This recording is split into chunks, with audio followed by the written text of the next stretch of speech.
तो ये चिंदीगिरी करना छोड़ दो। 2 रुपये, 4 रुपये, 5 रुपये, 10 रुपये, बैंक निफ्टी की बात कर रहा हूँ। ये बैंक निफ्टी में अगर ले रहे हो ना, तो भाई आप खुद से पूछो ये चीज़ कि क्या इसी चीज़ के लिए आपने मार्केट ज्वाइन किया था, इसी चीज़ के लिए ट्रेडिंग स्टार्ट किया था।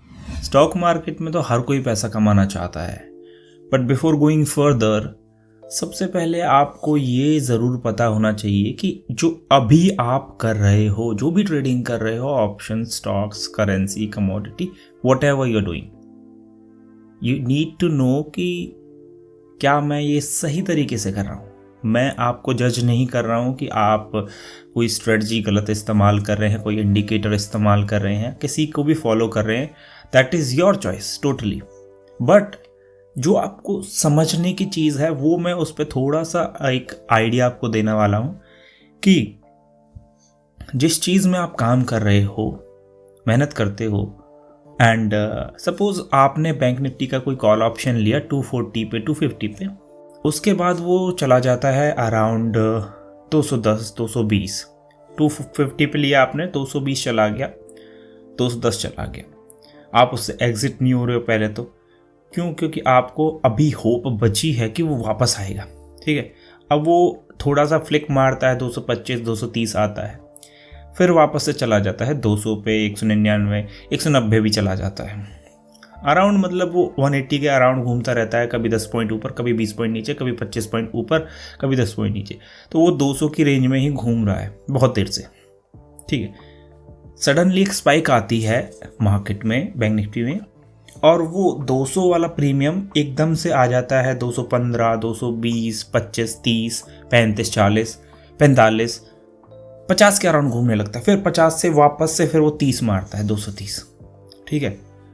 फिर वो 230 से वापस फिर 240, 245, 250 के अराउंड वहीं पे घूमता रहता है। तो आप मुझे बताइए उसमें से आप एग्जिट हो गए या नहीं हो गए? ऑब्वियसली आप उसमें से एग्जिट हो जाओगे। सो द पॉइंट इज, जब आपकी ट्रेड आपने ली, वो वापस जाके आपके रेट पे आई, आपने अराउंड उसी लेवल पे एग्जिट कर लिया, ना तो होल्ड किया उसे, क्योंकि आपको लग रहा है कि अब कहीं वापस ये अगेन 250 से 190, 180 ना पहुंच जाए। करेक्ट, वहाँ पे आपको डर लगता है, वो जेन्युइन है, ठीक है। आपने एग्जिट कर लिया, नो लॉस नो प्रॉफिट में, या 100-200 के प्रॉफिट लॉस में एग्जिट कर लिया, चलो ठीक है मैं बच गया आज तो। फिर दूसरे दिन आप ट्रेड लेते हो, वही अराउंड 300 का कोई कॉल ऑप्शन।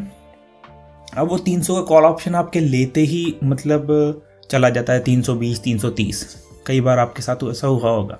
तो 330 जब चला गया वो, और वहाँ से जब वापस आने लग गया, 330 जाने के बाद, 335 जाने के बाद वापस आके 315, 316 पे अटक गया आके, ठीक है। तो मतलब वो 310 से 320 की रेंज में घूम रहा है अभी, काफ़ी देर होगी, आधा घंटा हो गया अराउंड।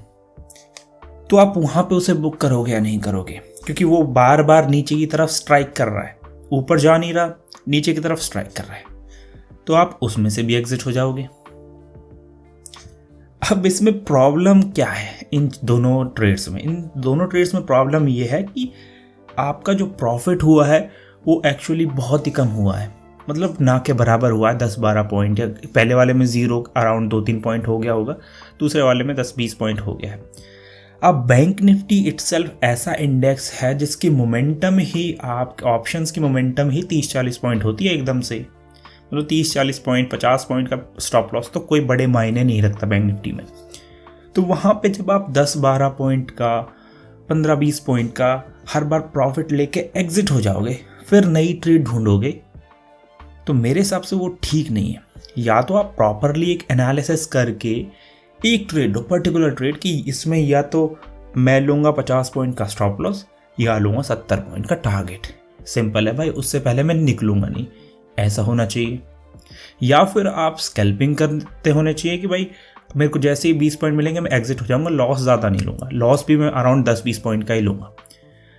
तो फिर प्रॉब्लम यहाँ पे इस चीज़ में आती है कि भाई आप जब वो आपके अगेंस्ट चलता रहता है, आप उसे निकालते नहीं हो, चाहे वो 30 पॉइंट चला जाए, 50 पॉइंट चला जाए, 100 पॉइंट चला जाए, आप वो नहीं करते हो, वो नहीं निकालते हो।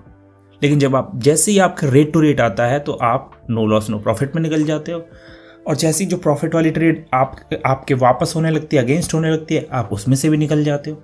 तो मतलब मेरे को समझ ये नहीं आ रहा कि आप बड़ा प्रॉफिट कब बनाओगे, क्योंकि मार्केट ऐसा तो है नहीं कि आपके खरीदते ही एकदम से बूम हो जाएगी, आपके बेचते ही एकदम से नीचे गिर जाएगी, ऐसा तो होता नहीं। उसमें टाइम लगता है, प्रोसेस होती है, या फिर कभी कभी तो 1-2 घंटे लग जाते हैं, आप उसी ट्रेड में बैठे रहते हो और तब मार्केट जाके चलती है। तो ये चीज़ में प्रॉब्लम है, आप बड़ा प्रॉफिट बुक नहीं कर रहे हो, बड़े लॉसेस बुक कर रहे हो, तो आपका पीएनएल पॉजिटिव कैसे होगा? समझ रहे हो आप बात? तो ये चिंदीगिरी करना छोड़ दो। 2 रुपये, 4 रुपये, 5 रुपये, 10 रुपये, बैंक निफ्टी की बात कर रहा हूँ। ये बैंक निफ्टी में अगर ले रहे हो ना, तो भाई आप खुद से पूछो ये चीज़ कि क्या इसी चीज़ के लिए आपने मार्केट ज्वाइन किया था, इसी चीज़ के लिए ट्रेडिंग स्टार्ट किया था? 2, 4, 5, 10 रुपये, 500, 1000 रुपये आपने बना लिए किसी दिन, और जिस दिन जा रहे हैं उस दिन 2000 जा रहे हैं, 4000 जा रहे हैं, बना रहे हो तो 1500, 2000, 1800, ये इसी में प्रॉफिट चलता रहता है।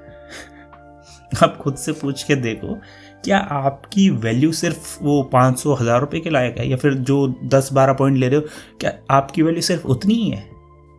जो आप इसमें मेहनत करते हो, पूरा टाइम देते हो भाई, आप सुबह जब मार्केट ओपन होती है, जब तक एंड होती है तब तक देखते रहते हो, तो पूरा टाइम देते हो, तो वो टाइम कंसीडर करो कि मैं 5-6 घंटे जब मार्केट को दे रहा हूँ, पैसे भी लगा रहा हूँ, टाइम भी इन्वेस्ट कर रहा हूँ, और बहुत सारी झंझट होती हैं, साइकोलॉजी, फ्रस्ट्रेशन, मतलब पूरा दिमाग ख़राब, तो ये सब सिर्फ वो 500, 1000 रुपये के लिए, या 2, 4, 5, 10 पॉइंट के लिए?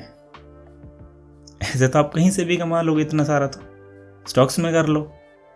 लेकिन अगर प्रॉपरली ऑप्शन ट्रेडिंग से पैसा कमाना है ना, तो वो सिस्टम आपको डेवलप करना पड़ेगा at the end any how. अगर नहीं करोगे तो भाई ये 5-10 पॉइंट के चक्कर में घूमते रह जाओगे, और घूमते ही रह जाओगे फिर।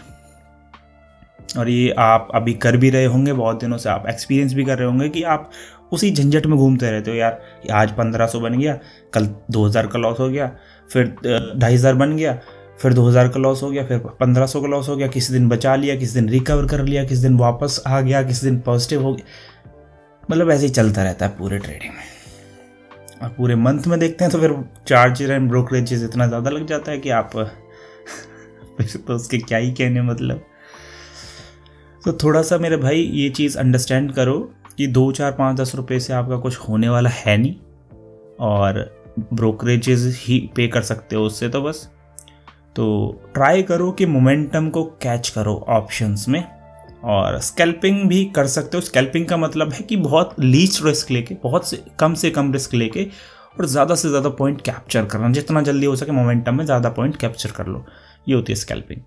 ठीक है, तो ये चीज़ ट्राई करो। और अदरवाइज ये 2, 4, 5, 10 रुपये के लिए भागो मत यार। जैसे अगर आपके अगेंस्ट जा रहा है ना, तो काट दो पोजीशन, और दूसरे दिन के लिए होल्ड मत करके ले जाओ, कि जिस पोजीशन में अगर लॉस हो रहा हो, आज ही काम करो, क्योंकि दूसरे दिन का ऑप्शंस का कोई भरोसा नहीं है, कितने का कितना खुले और कितने का नीचे जाए। ठीक है, तो थोड़ा सा समझो, थोड़ी सी साइकोलॉजी को अप्लाई करो, आपकी ट्रेडिंग काफ़ी हद तक अच्छी होगी। So that's it from this video. I hope you like the video. Have a great day.